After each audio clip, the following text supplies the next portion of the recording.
Seorang mahasiswi salah satu universitas terbesar di Buleleng ditemukan tewas di kamar kosnya Jalan Wijaya Kusuma, Singaraja, Bali pada Selasa sore. Korban yang diketahui bernama Kade Ayu Sherly Mardika ini diduga sebagai korban pembunuhan.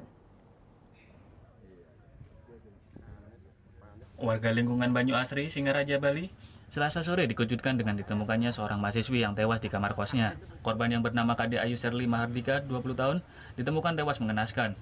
Korban pertama kali ditemukan oleh temannya yang kebingungan mencari Ayu sejak hari Selasa pagi. Mahasiswi semester 4 jurusan fisika ini tidak bisa dihubungi teman-temannya dan keluarganya sejak Senin malam hingga Kamis siang. Teman-temannya pun langsung ke kamar kos di lingkungan Banyu Asri, Singaraja ini. Alhasil teman korban menemukan Ayu telah menjadi mayat dengan kondisi tubuh yang sangat mengenaskan. Kira-kira jam 10-an, saya diajak teman namanya Meda itu yang komplit ke saya untuk ke kosnya dia.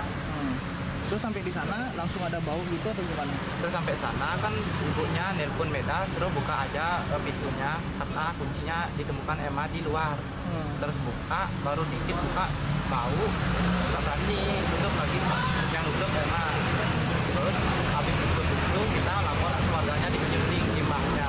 Habis itu di sana kita ditenangin, terus yang di sana berpindah untuk selanjutnya. Terus selanjutnya gitu kami nggak tahu. Teman sekelas kamu sama Semua teman sekolah. Dengan penemuan jenazah ini, tim opsional Polsek Kota Singaraja dibantu Polres Buleleng langsung melakukan olah tempat kejadian perkara di kamar kos korban. Dikarenakan kondisi korban sangat mengenaskan, polisi pun langsung bergerak cepat melakukan penyelidikan.